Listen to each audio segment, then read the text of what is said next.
ABC News is yet again in the hot seat. This time it's kind of funny, I gotta tell you. Like, if you haven't seen this, we got some fun stuff to show you here because, listen, Donald Trump is not holding back. And this was just great. They got into a discussion there about whether or not, this is the reporter Terry Moran, who nobody had really ever heard of, including Donald Trump. He had never heard of the guy. He actually told him that. It was kind of humiliating to Terry, right to his face. But anyway, they had this conversation about whether or not Pete Hegseth should be in the job at the Pentagon. And Terry got a lot out of him, and then finally was like, are you 100% behind him? And finally the president just lost it on him. Epic, humiliating moment for this reporter and for ABC. Of course, let's watch. One question about Defense Secretary Pete Hegseth. There's a lot of turmoil at the Pentagon right now. There's the signal chat with his wife on it where he's discussing that attack in Yemen. There's another signal chat discussing the attack on Yemen. There's a reporter accidentally involved. You said the other day that you had a talk with the secretary. Did you take him to the woodshed? I had a talk with him, and whatever I said, I probably wouldn't be inclined to tell you. But we had a good talk. He's a talented guy. He's young. He's smart, highly educated. And I think he's going to be a very good hopefully a great defense secretary, but he'll be a very good defense secretary. You have 100% confidence in Pete Hegseth? I don't have 100% confidence in anything. Okay? Anything. Do I have 100%? It's a stupid question. Look.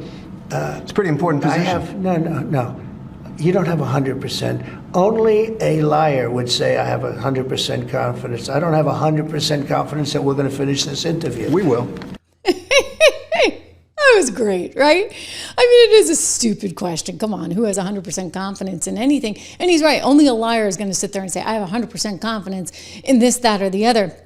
So it was a stupid question. It was kind of like one of those gotcha things. It's like Terry wanted to make sure that he had on record that the president said, I have 100% confidence in Pete Hegseth, just in case something happens with Pete, and maybe Pete steps down in the future, he can say, you lied. Well, Donald Trump was not going to fall for that, or anything else for that matter, because it went from one little thing to the next. I mean, Trump was fired up, and this reporter, he's getting his big day, his big debut. He's suddenly on people's television screens. You've heard of him now, which maybe you probably hadn't before. So this was a big moment. But again, it was totally humiliating.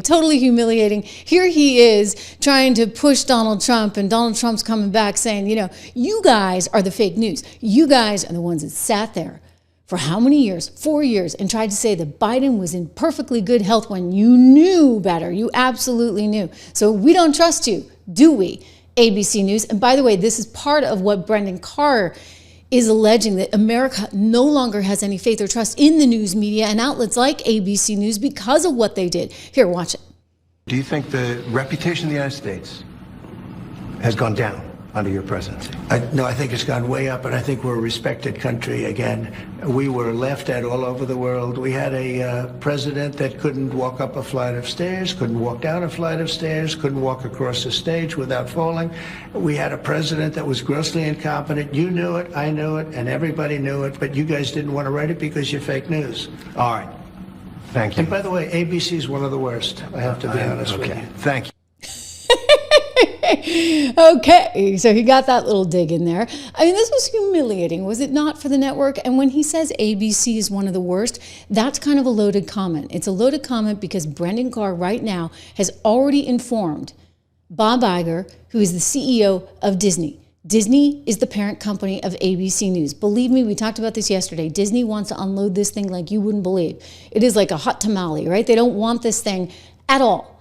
Why? Because it's not growing. It is not the future. This is the future right here, what we're doing right now. Make sure you subscribe, share, like, make a comment, all that good stuff. I love the likes. I see lots of likes right now. So listen, this is the future. ABC News is not, and Disney knows that. And so it wants to get rid of this thing like you wouldn't believe, just from a pure sort of business standpoint, right? It doesn't make a ton of sense. The problem that ABC is having is they cannot sell it for what they would like. The offer on the table, per my sources at Nexstar, was $10 billion. Okay, that sounds like a lot of money. Turns out, though, Disney bought this thing ABC News and ABC, the network, for some $19 billion years ago, like back in the early 90s, right? So they're like, wait a second, we can't take that kind of haircut on it. Maybe we can try and do something. Like, is there any way we can like rev up the streaming business, something, right? So they've been doing all this reorg, et cetera. I don't think any of it's going to work.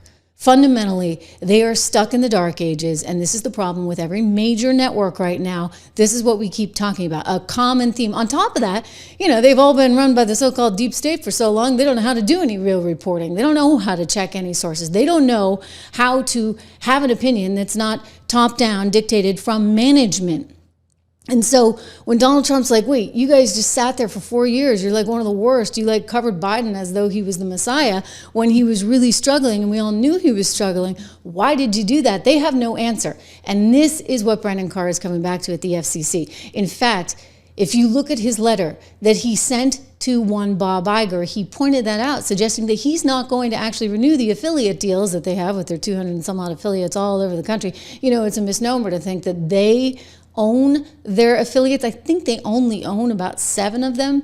They've got some big market affiliates, but the rest are smaller businesses, and they have to pay a big fee to get that interview with Terry Moran. I mean, that might be worth paying for, right? That was actually pretty funny. But they're also paying for The View and all the other programming. And the FCC, which controls the airwaves in traditional broadcast TV, is saying, gee, you guys aren't really all that. Americans don't trust you anymore. And so maybe we shouldn't actually be licensing the ABC brand to all of these affiliates across the country. I bet a lot of those affiliates would love to have the time back anyway. They have all these contracts, right, where they have to run The View, and they have to run ABC World News Tonight, et cetera, and Georgie Poo on the weekend. They have to run those shows. And so maybe that time gets given back to them, meaning that ABC News is even more doomed than you even thought.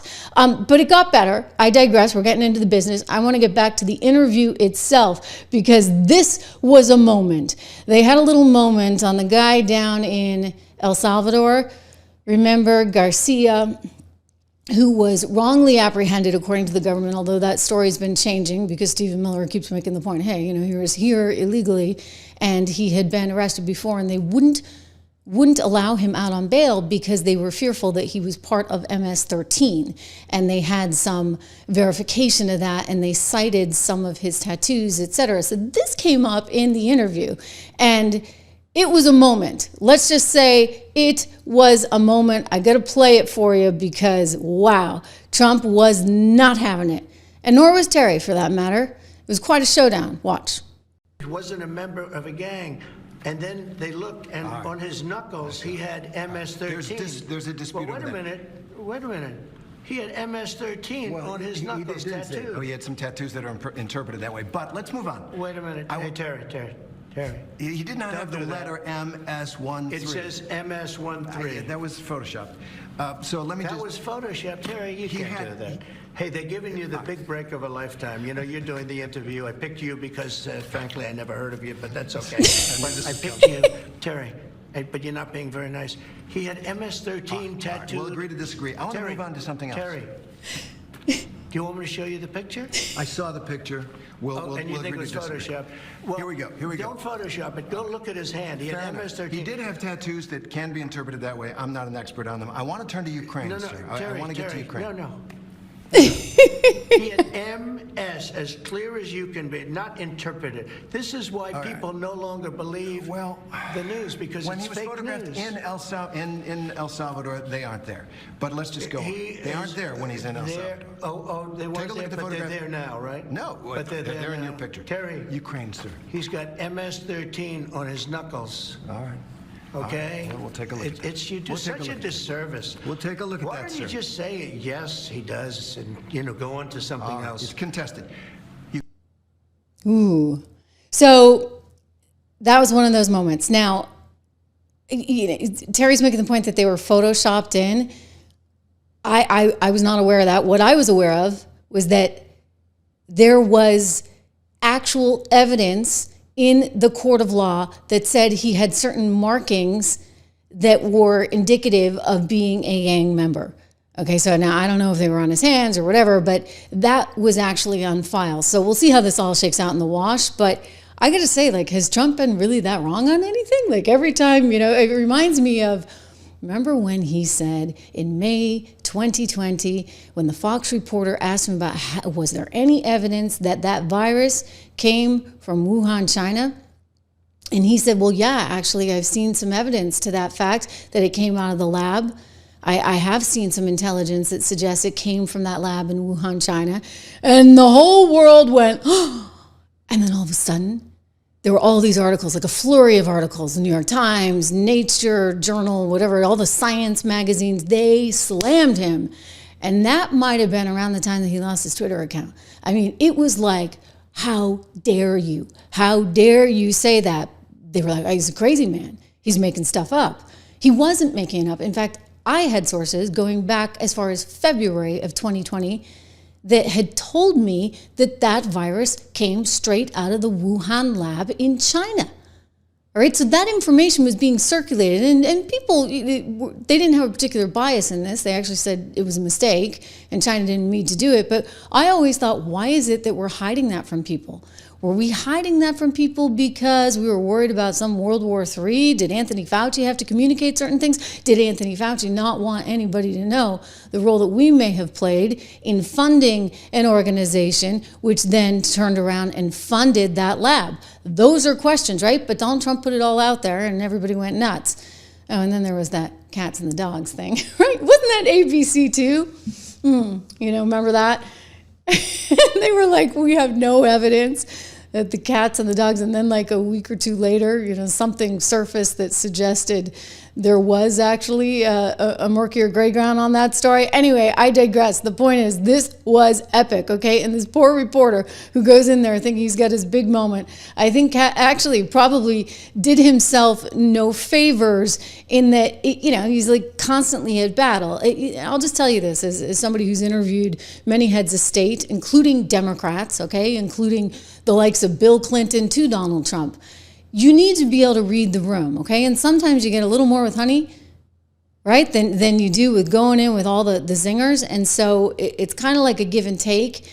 And the more you can have that give and take, you got to pick your battles, right? But he just wanted to have, I guess it was a good show. Maybe he's been watching a little bit of cable or, some streaming stuff. He's trying to figure out how to be part of the future over at ABC News. Take a look at Donald Trump just moments ago speaking about the Garcia case to reporters. He had a cabinet meeting today, and as you know, so many of those are being broadcast live. Let's take a listen to him saying a few words about Garcia and basically saying, listen, we'll leave it to the lawyers. Here we go.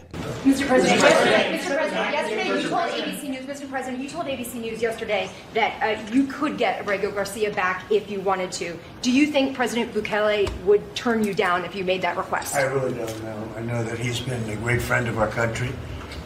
He's gotten a lot less money than this would take from us if we were going to build these jails and do what he's doing.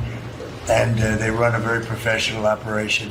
I don't know. I haven't spoken to him. I really leave that to the lawyers, and I take my advice from Pam and everybody that is very much involved. They know the laws, and we follow the laws exactly.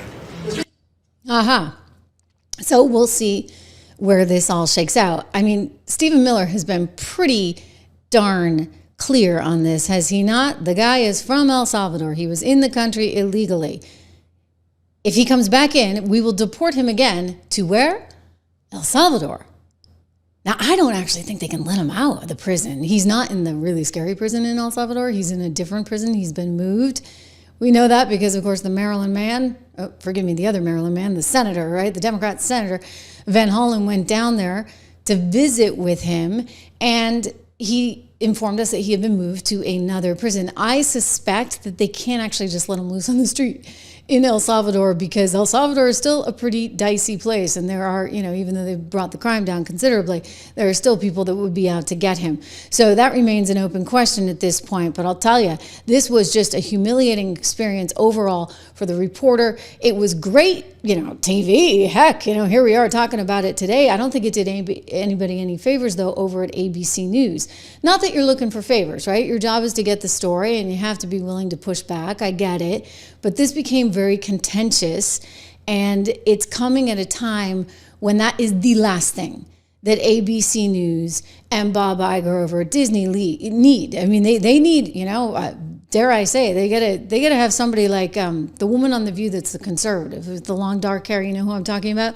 That would have been more appropriate probably to have her, Alyssa, do the interview, just because it would have helped grease the wheels, at least for ABC. And then you can go in later with your Terrys or your Georgie Poos or whoever else you want. I don't think he would have agreed to Georgie Poo, though. He said he agreed to this guy because he didn't know who he was. Well, now everybody knows who he is, all right? Funny stuff.